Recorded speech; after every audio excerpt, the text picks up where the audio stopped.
नमस्ते। क्या किसी बड़ी रणनीति की पटकथा हमेशा कैमरों के सामने लिखी जाती है?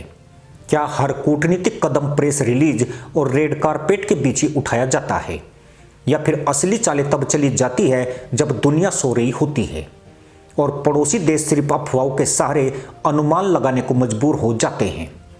अचानक खबर आती है कि भारत के विदेश मंत्री एस जयशंकर एक पड़ोसी देश की गुपचुप यात्रा पर हैं। कोई आधिकारिक शोर नहीं, कोई लंबा बयान नहीं, लेकिन उसी पल उस देश की राजनीति, मीडिया और सुरक्षा प्रतिष्ठानों में बेचैनी फैल जाती है। सवाल उठता है, आखिर ऐसा क्या है जो सिर्फ एक यात्रा से दहशत पैदा कर देता है? क्या भारत ने वाकई कोई नई चाल चल दी है? दोस्तों, आज जो खुलासा हम करने जा रहे हैं वह पहली बार और सिर्फ इसी चैनल पर होगा। हम राष्ट्रीय सुरक्षा के मद्देनजर उस देश का नाम नहीं बता सकते, क्योंकि सरकार ने इस यात्रा को बेहद गोपनीय रखा है। ऐसे में इस चैनल की भी अपनी जिम्मेदारी है। लेकिन इतना तय है कि यह कोई सामान्य यात्रा नहीं थी, यह कोई फोटो सेशन या औपचारिक शिष्टाचार नहीं था। यह एक ऐसा मिशन था जिसके असर की लहरें उस देश की सत्ता के गलियारों से लेकर उसकी सुरक्षा एजेंसियों और मीडिया हाउसों तक साफ देखी गई। यह कोई साधारण कूटनीतिक दौरा नहीं माना गया, क्योंकि समय, परिस्थितियां और चुप्पी तीनों असामान्य हैं। जिस पड़ोसी देश की बात हो रही है वह पहले से ही आंतरिक अस्थिरता, आर्थिक दबाव और अंतर्राष्ट्रीय दबाव से जूझ रहा है। उसकी मुद्रा कमजोर है, विदेशी कर्ज का बोझ बढ़ता जा रहा है और सत्ता के भीतर खींचतान खुलकर सामने आने लगी है। ऐसे माहौल में भारत के विदेश मंत्री की अचानक मौजूदगी स्वाभाविक रूप से सवाल खड़े करती है। क्या यह सिर्फ द्विपक्षीय संबंधों की समीक्षा है या फिर किसी बड़े क्षेत्रीय समीकरण की तैयारी? क्या यह संदेश है कि भारत अब रिएक्ट नहीं बल्कि शेप करने की रणनीति पर काम कर रहा है? पिछले एक दशक में भारत की विदेश नीति में एक बड़ा बदलाव साफ दिखाई देता है। पहले भारत अक्सर घटनाओं के बाद प्रतिक्रिया देता था, लेकिन अब वह घटनाओं से पहले अपनी स्थिति मजबूत करता है। पड़ोसी देशों के साथ रिश्तों में भी यही बदलाव दिखता है। आर्थिक सहायता हो, कनेक्टिविटी प्रोजेक्ट्स हो या सुरक्षा सहयोग, हर कदम में दीर्घकालिक सोच झलकती है। ऐसे में विदेश मंत्री की यह गुपचुप यात्रा केवल औपचारिक बातचीत नहीं हो सकती। माना जा रहा है कि एजेंडे में सिर्फ द्विपक्षीय मुद्दे नहीं बल्कि क्षेत्रीय सुरक्षा, सीमा से जुड़ी संवेदनशीलता और उन बाहरी शक्तियों की भूमिका भी शामिल है जो इस पड़ोसी देश के जरिए भारत के हितों को चुनौती देना चाहती है। यही वजह है कि उस देश के मीडिया में अचानक भारत क्या करने वाला है जैसे सवाल गूंजने लगे।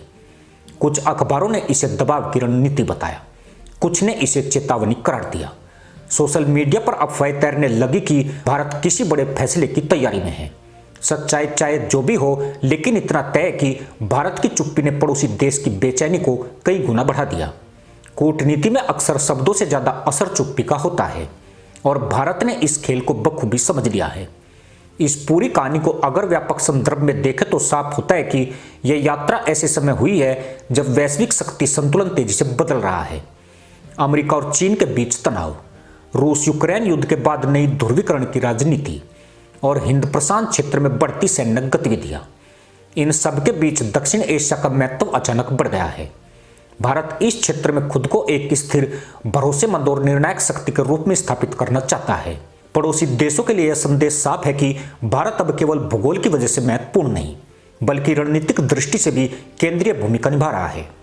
इसी संदर्भ में यह भी चर्चा है कि इस गुपचुप यात्रा के दौरान कुछ बेहद संवेदनशील मुद्दों पर सीधी और स्पष्ट बातचीत हुई।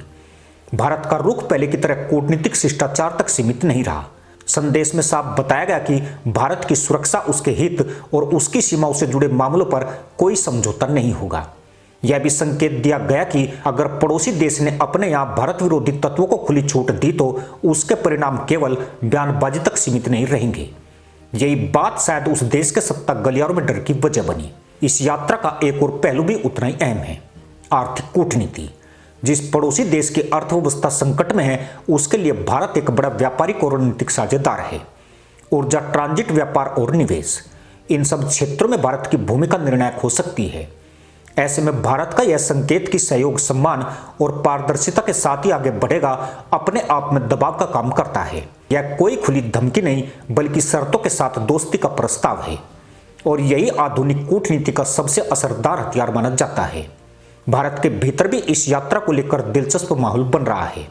आधिकारिक स्तर पर सीमित जानकारी दी गई, लेकिन रणनीतिक विश्लेषकों ने इसे भारत के प्रोएक्टिव डिप्लोमेसी का उदाहरण बताया। उनका मानना है कि भारत अब सिर्फ प्रतिक्रियात्मक शक्ति नहीं बल्कि एजेंडा सेट करने वाली शक्ति बन चुका है। विदेश मंत्री का व्यक्तित्व और अनुभव इस धारणा को और मजबूत करता है। वे उन गिने चुने कूटनीतिज्ञों में से हैं जो शब्दों के पीछे छिपे संदेश और चुप्पी के अर्थ को गहराई से समझते हैं। सबसे बड़ा सवाल यही है कि इस मास्टर स्ट्रोक का आगे क्या असर दिखेगा। क्या पड़ोसी देश अपनी नीतियों में बदलाव करेगा? क्या वह भारत के सुरक्षा सरोकारों को गंभीरता से लेगा, या फिर वह बाहरी ताकतों के भरोसे वही पुराना खेल खेलता रहेगा? इन सवालों के जवाब तुरंत नहीं मिलेंगे, लेकिन इतना तय है कि यह यात्रा एक चेतावनी की तरह दर्ज हो चुकी है। यह बता दिया गया है कि भारत अब अनदेखा नहीं करेगा, चुप रहकर भी संदेश देगा और जरूरत पड़ी तो निर्णायक कदम उठाने से भी पीछे नहीं हटेगा। आखिर में यही कहा जा सकता है कि विदेश मंत्री की यह गुपचुप यात्रा सिर्फ एक कूटनीतिक दौरा नहीं बल्कि एक रणनीतिक संकेत है। यह संकेत उस पड़ोसी देश के लिए भी है और पूरे क्षेत्र के लिए भी। भारत ने यह दिखा दिया है कि उसकी चालें अब शोर मचाकर नहीं बल्कि सही समय पर सही जगह और सही तरीके से चली जाती है। शायद यही वजह है कि एक साधारण सी खबर ने पड़ोसी देश में दहशत पैदा कर दी। सवाल अब यह नहीं है कि भारत ने चाल चली या नहीं, असली सवाल यह है कि अगला कदम क्या होगा और क्या पड़ोसी देश उसके लिए तैयार है। इसी के साथ अनुमति दोस्तों, जय हिंद, वंदे मातरम।